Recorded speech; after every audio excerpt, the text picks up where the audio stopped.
Hey people, do I still want my Cybertruck? The time has come to decide. And while I debate that, Jim Farley has said that Ford is working on making smaller, more affordable EV SUVs and pickup trucks. Good idea. Trump says he's going to put a 100% tariff on any Chinese EVs made in Mexico. And if you're a Tesla Model Y fan, better hurry up and get that order in by the end of the month because prices are going up on April 1st. And that's no joke. EV Awesome starts right now.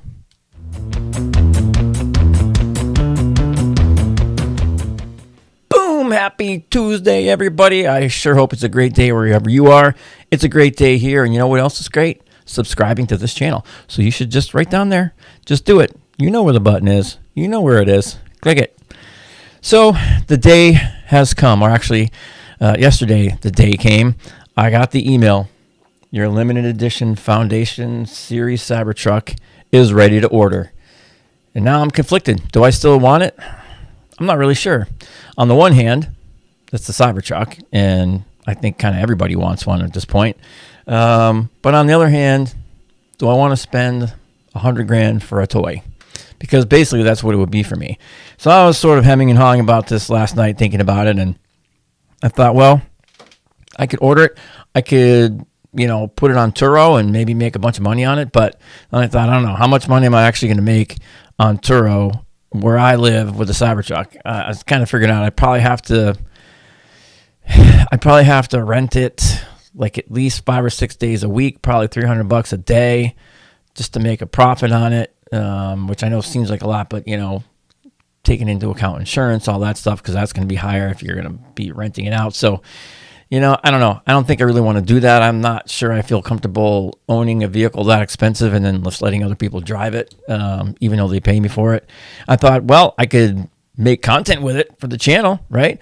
But as I record this, I have 307 subscribers, which you guys are super awesome. But again, that's 307 subscribers. Like maybe Cybertruck content would attract people to the channel. I don't know. But there's other people already doing that stuff. And again, like, am I going to spend $100,000 for that? I don't know. So I haven't really decided. But if you guys have an opinion, put it down there in the comments and let me know what y'all think, because, I'm just sort of like, it's a lot of money to spend for basically a toy, because that's essentially what it would be. And I'm no millionaire. So if I was going to spend that money, there's some other things I'd probably have to reconsider doing or change some other plans for vacations and that kind of thing. And I don't know if I want to do that. You know what I mean? So, there's plenty of other channels that have Cybertrucks and, some big time YouTube channels where they can afford it. And, not so sure that it's the best idea financially right now. Not to mention the fact that I did reserve an R2, and that's probably more along the lines of what I want. Because a pickup truck, I know the F-150 Lightning's an awesome truck, but I don't want one only because it's so big. I just don't have the need for something that large. Like an R1T is a different story because it's a little smaller, it's faster. I don't know, I think an R1T would fit my lifestyle more than a Cybertruck or an F-150. So it's something to think about. I don't know how much longer I have to decide, but I guess I have to make a decision now. I didn't think that this day would come this fast. And, it's and I don't know if I want the Foundation series. That's the other thing. You're paying another $20,000 for not that much. And as I watch other people's videos, especially Kyle Connor, because he's probably one of my favorite, EV car YouTubers, he got one and, it doesn't have full self-driving. The email that came, it even says, it's has full self-driving capability and more, but it doesn't have full self-driving capability, at least as of today. Maybe it would by the time it came. I know it eventually will, but watching Kyle's videos, it doesn't even have lane keeping. So that's a lot of dough for kind of maybe an unfinished product, and something that I'm not so sure that I want anymore, especially when I see Kyle's video and he talks about how driving it across the country, he probably had 1,000 people on the journey come up to him and ask him about it. And not that I have a problem with people coming up and talk to me, but I don't know that I want that kind of attention. I don't know. So anyway, it's still something to think about. And while I do that, Jim Farley, one of my favorite CEOs, he announced that Ford is working on. He has a whole team of people working on smaller EVs, like SUV and pickup truck, like Escape type EVs. I'm hoping Maverick type pickup truck EV version of the Maverick. I've talked about this before. I think an EV Maverick would be sick, and I don't think he'd be able to make them fast enough. The orders would come flowing in for that. Even like an Escape EV, I think would be a huge hit because it's a smaller crossover type vehicle. It's not an off-roader. It's more of like almost like a commuter car for a lot of people. That I think would be very attractive to people, especially now that Ford's on NACS. You have the supercharger network. I think it makes sense. And, Jim Farley said they're doing this basically to compete with the Chinese EV makers, because it's not just here in the U.S. I mean, I think eventually those Chinese EV makers will probably try to find a way into the U.S. market, but right now it's not going to happen anytime soon. But Ford does have to compete with them overseas in Asia and in Europe. So, they're seeing that, BYD, NIO, XPeng, they're pumping cars into Europe and Asia, and, they're making them really affordable. Now, you can argue whether or not that's the Chinese government manipulating the prices and subsidizing, but you can't deny the fact that they make high-quality vehicles, and they make them at an affordable price. It's hard for the consumer to say, I don't want that, So I think Jim Farley, once again, he's on the right track, and it gives me hope that the future, at least of the domestic legacy automakers, maybe isn't in such doubt. Maybe, as long as we have guys like him that are smart, that are forward thinking, and that realize that, EVs are the future, and, they're kind of becoming more and more the present. And you really need to deliver vehicles that people can afford, that they're going to like, and that are high quality. And I think that's where they're headed. So good job, Jim Farley, once again. And, on that similar topic, Trump, our former president and possibly future president again, who knows, anything can happen, right?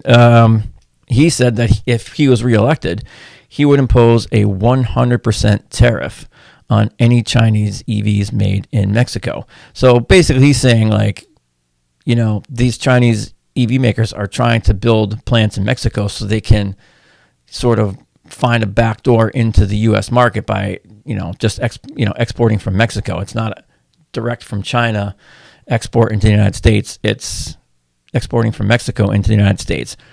And, obviously we know that Ford, GM, they make vehicles down in Mexico. Is Trump going to get reelected? I don't know. I don't think Biden really wants to let Chinese EVs in either. So whether it's 100% tariff, some other method, they're going to keep, sort of building that invisible wall to keep Chinese EVs out of the U.S. market for now. I still think at some point they're going to crack in.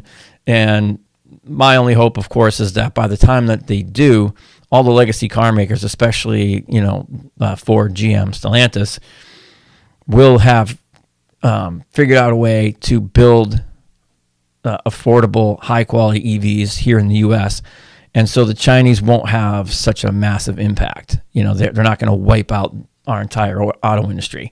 So, that's the hope. Hopefully that's what happens.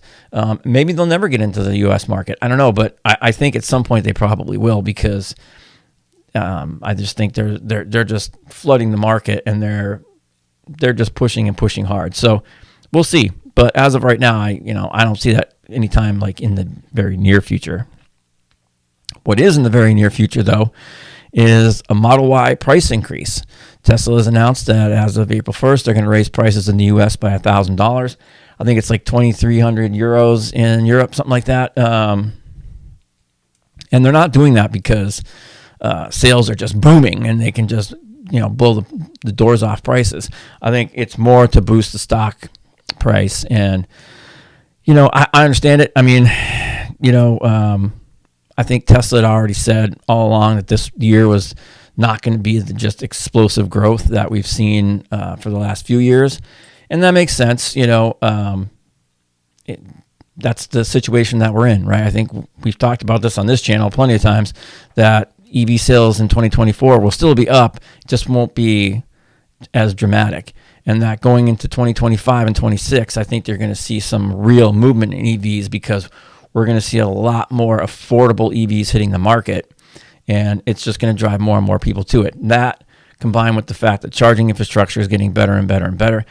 Tesla's already opened up now to Ford and Rivian, GM, Volvo, Polestar, come on, are on the way, and more OEMs after that. So I think, for the next probably few months, we're going to see all those automakers get rolled into the Tesla supercharger network. Ionna's coming up, Electrify America. It seems like cautiously optimistic that they're getting better, and hopefully they'll be back to building more sites. ChargePoint just keeps putting them in like they're going out of style. And so, probably by the end of 2025, the argument against EVs is going to be even more difficult to make because, we're going to just have just a massively expanded charging network, DC fast charging. I still think people need to change their mindset a little bit about how you fuel up EVs, where you can charge at home if you have that ability. But I still think people just feel like they want to be able to go to a fast charger, plug in, and like charge up in 5 or 10 minutes. They have that gasoline car mindset. I don't know that that's going to change. So to, spur EV adoption, you've got to give people the option that if all they want to do is DC fast charge, that they can. Whether that's right or wrong, there's going to be a lot of people that just aren't going to budge until they have that ability, until they can, go down the street. And, right down the street from my house, there's a mobile station. And I always, when I had gas cars, that's where I went because it was right around the block. If that was just a bank of DC fast chargers, would I go there all the time? Probably not. I'd still charge at home most of the time because it's way cheaper. But there's probably a lot of people in the town I live in that would choose that option to go and just charge up really fast. They'd go there, on their way home from work. Or probably there'd be some people that would go there in the morning before they went to work. They'd just go plug in for 5 minutes, boost up, and go. So, in any event, I think we're going to be in a much better space over the next couple of years. EVs are just going to keep on going. And that's good because, as we all know, EVs are awesome. And it's okay to be awesome. I'll see you guys next time. Take care.